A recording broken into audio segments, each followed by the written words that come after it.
Hello Pisces, alamin natin ng pangyayari sa inyo sa May 17 hanggang May 30. Ito ay general reading. Bahala na po kayo makaresonate, Pisces. Kung hindi kayo makaresonate, pwedeng ang makaresonate ay kapwa mo Pisces sa maring kilala mo. Ayan. At ito ay general reading nga, Pisces. Pasensya na guys sa aking kuko. Ayan, madumi. Hindi ko malinis, hindi matanggal-tanggal yung itim sa loob ng kuko. Yan po ay ink galing sa ballpen natapon. Inano ko na yan ng yung ginagamit sa cutics. Ayan, ayaw talaga niya matanggal.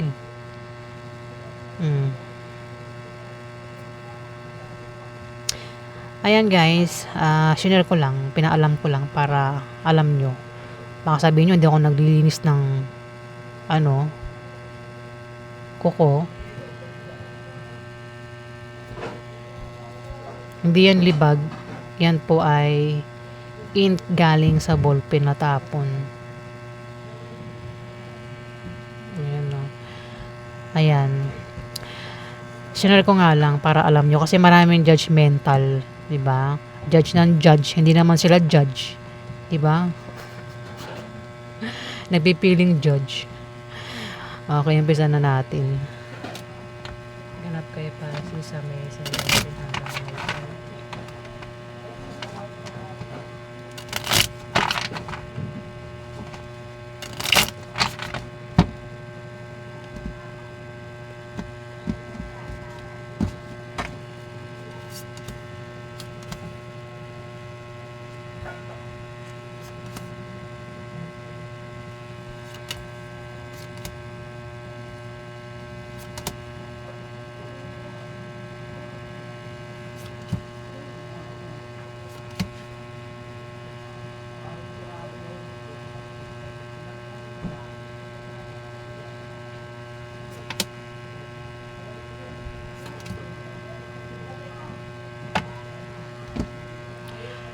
Pisces.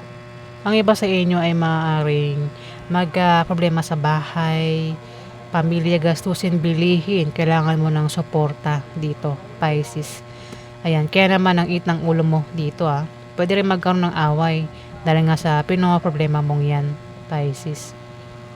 Pero mukhang magkakapera ka naman. Kasi sa pag-alis mo, pag-travel mo, o pupuntahan mo, mukhang magkakapera ka, Pisces. Kung meron ka raw negosyo, lalago daw ang negosyo mo. Dito, meron ka raw humihinang negosyo na biglang lalago nga. Ayan. Maaari din ng iba sa inyo ay makatanggap ng pera. Ayan pera nga. Puro pera, no? Pera. O pamana yung matanggap nyo. O maaaring manalo sa mga sasalihang contest, nabanggit ko na. O sasalihang online games, raffle games, games. Ayan, Pisces. Kung meron trabaho, maaaring ma-promote, lumaki sahod, dagdagan ang sahod ng iba sa inyo, Pisces.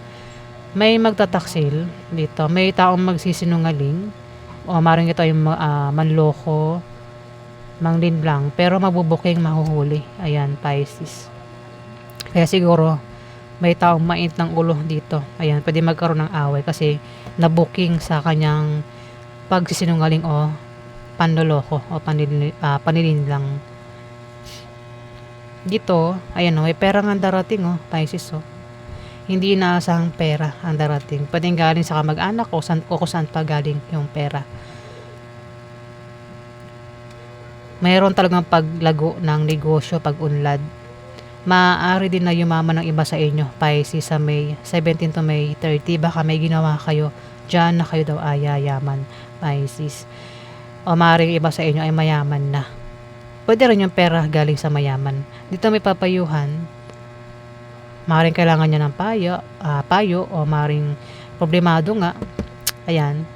Kaya papayuhan, Pisces. Ito, pera nga pera ang darating sa inyo, Pisces. May makatanggap ng pera dito o pamana yung matanggap. Maaari din manalo sa mga sasalihang contest, sports, online games, loto. Ayan, raffle games. meron talagang paglago ng negosyo, Pisces. At maaaring ma-promote ang iba o lumaki sahod, makatanggap ng bonus ang iba sa inyo, Pisces. Yung iba naman daw na walang trabaho, pwede mag-apply ng trabaho, Pisces. Pero kung hindi ka ito, meron kang kilala ang maaaring mag-apply ng trabaho sa May 17 to May 30. Maaaring kung may trabaho ito, balak nito mag-resign sa kanyang trabaho, Pisces. Ayan.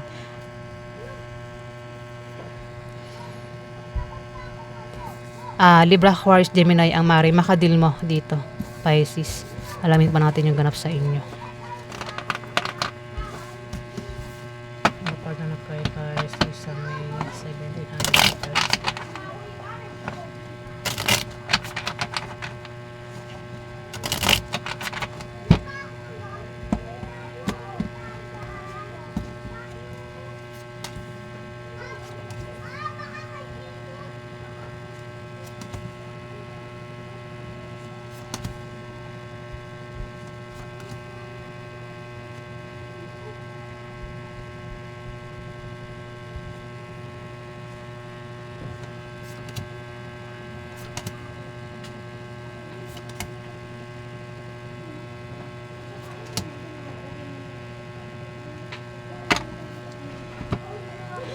Pisces, magkakaroon nga ng away, oh.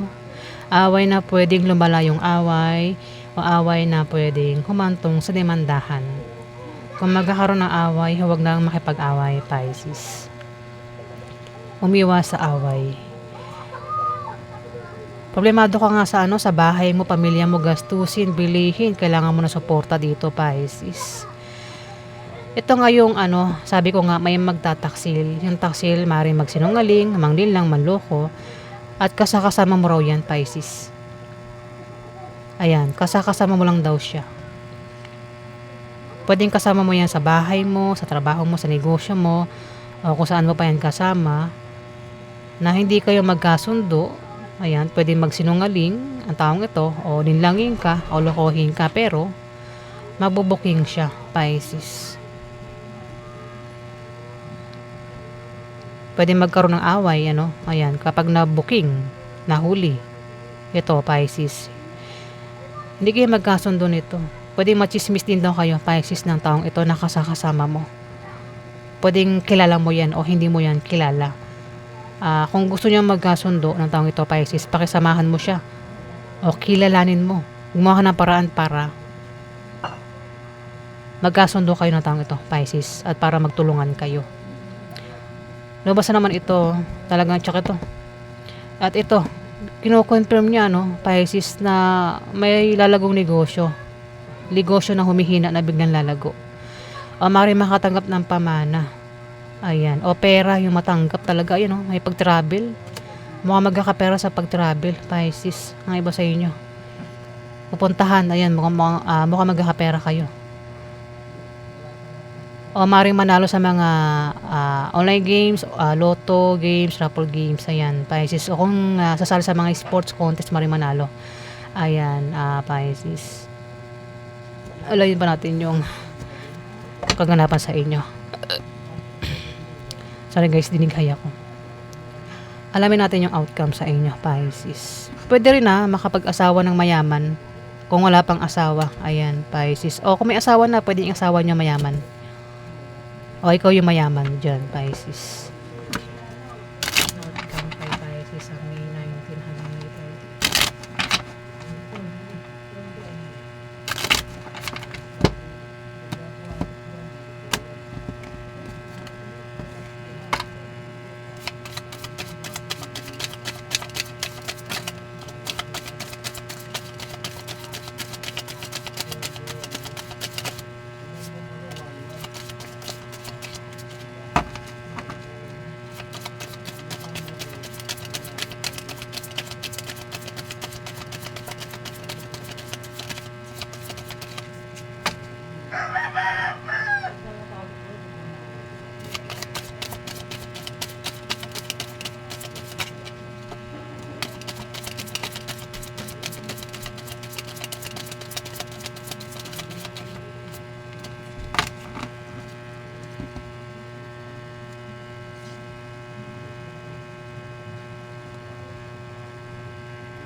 Pisces, meron daw kayong kahilingan at pangarap na magkakatotoo.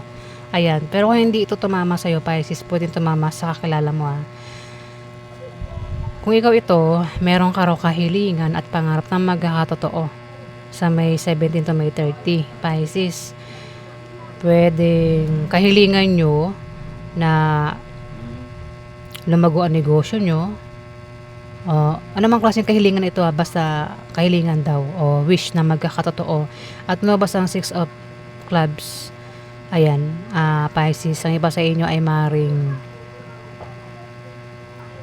magbalak magtayo ng negosyo kung wala pa negosyo, Pisces. Kung kailangan nyo raw ng pera o pampuhunan, may tao dito ang maring malapitan nyo, Pisces, na maring makatulong sa inyo. Kung may trabaho, maring ma-promote, lumaking sahod, dagdagan ang sahod.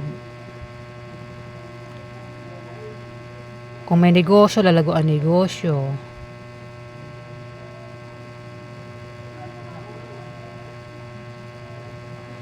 At utang, maring makabayad na sa utang kung sino man itong umutang, Pisces. Meron din nagbabalak mag-resign sa kanyang trabaho o balak mag-apply. Ayan, Pisces, sa May 17 to May 30. Meron kang makakadeal na Libra, Aquarius, Gemini, Capricorn, Virgo, Taurus, at Scorpio, Pisces, Cancer. Ayan. Ayan po yung ganap sa inyo, Pisces, sa May 17 to May 30. Maraming salamat po guys sa nag-like at nag-subscribe. Maraming salamat po.